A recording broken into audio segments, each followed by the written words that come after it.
she comes again. When she's dancing beneath the starry sky, she'll make you feel. Here she comes again. When she's dancing beneath the starry sky, I kinda like the way she dips. She's my best friend's girl. She's my best friend's girl. But she used to be mine.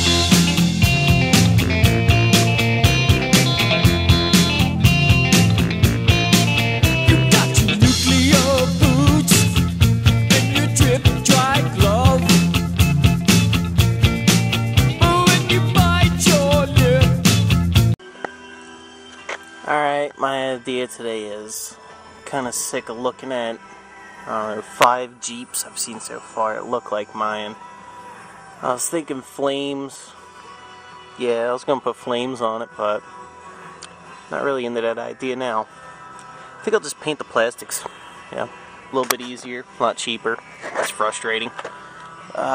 This here is a bare plastic. It's textured. I highly recommend that you do not use a red scuff pad on it. Use something like a gray or a gold if you're a beginner, because with the red on bare plastic it's a very coarse. The plastic will tend to tear up, so you gotta be very light with it. So if you're gonna try painting bare plastic for the first time, use gray or gold.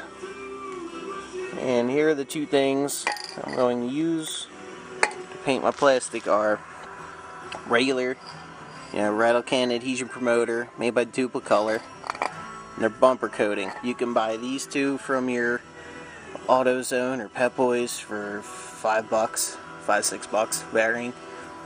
And I just have them left over in my cabinet, so I'm using it on this. So first things first, I'm going to wipe down this bumper with some alcohol. So that's what I always do with plastic. They recommend it. And then I'll get all the impurities off. So I'll show you how I'll wipe it off and everything. So I say when you wipe something, you use some lint-free. Don't matter anything. One thing you can use to wipe down plastics that I always use is regular alcohol. And if you want to buy the professional grade stuff, you go to I think it's Supplier, and they carry PPG stuff. You can get DX103, it's called multi-prep. Just this in a bottle, a 1 gallon bottle.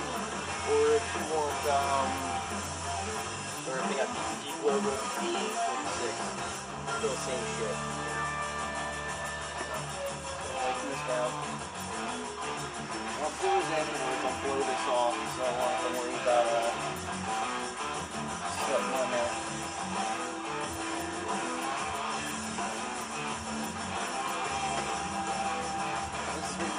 Wipe one side, use the dry side to wipe off the rest. And evaporate pretty easy. So if you do miss some, it doesn't really matter.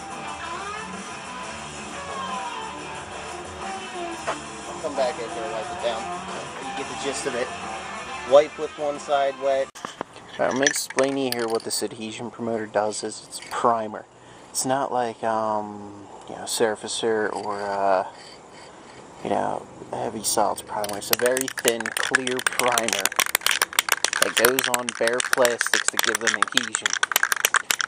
Because if you remember the video where I made the Monte Carlo bumper, it had the primer already on it. Didn't need it because it had this on there. It just had to stuff down the epoxy primer it was made with. So this stuff goes on very thin. I recommend you wear a mask because, well, I'm not wearing one, but the test. The wind is not very helping, but wait for it. Gotta wait a second. Okay. Goes on real light, like I'll do 2 coats of this. You don't put it on very heavy, it's just to make the plastic stick to it, and the stuff does dry pretty quick. Yeah, so you see it done.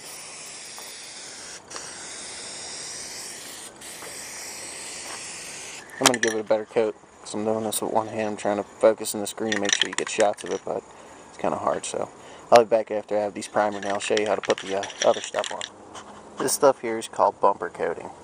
That's has excellent adhesion. Well, I put the adhesion promoter down anyway just to be safe. It just comes out black. If you want to use other kinds of paints that are recommended for plastics, you can. Trim black is alright, but it comes out too flat to me.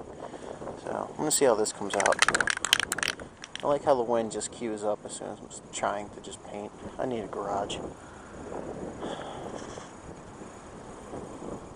So I'll be back. I'll set you up on a tripod and let you watch me paint these.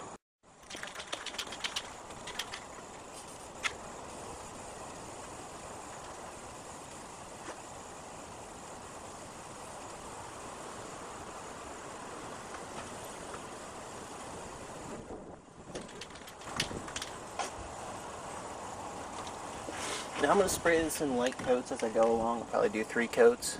So I'll be back after 3 coats how they look. Show you.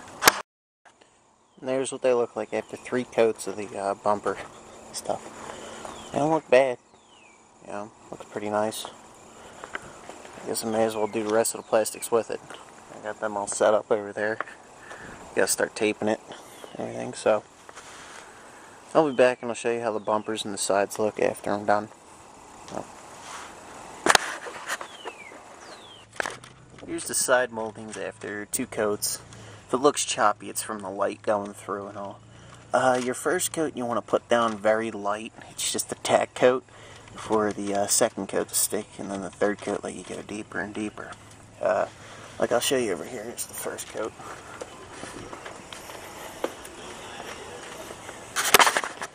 See how kind of rough it is? That's what I'm looking for. And then the second coat I'll go heavier. So I'll be back after 3 coats.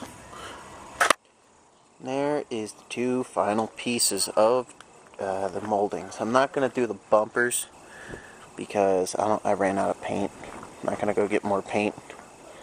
But I noticed I did 2 coats of the adhesion promoter on everything, and I still have some left over. I actually had to use 2 cans of the bumper coater.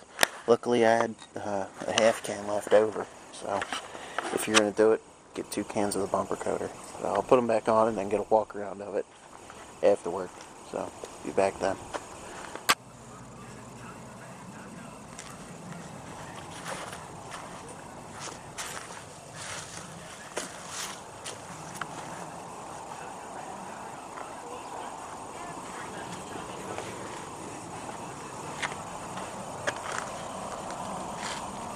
I think the bumpers I'll do at a later time because I ran out of paint. But you know what?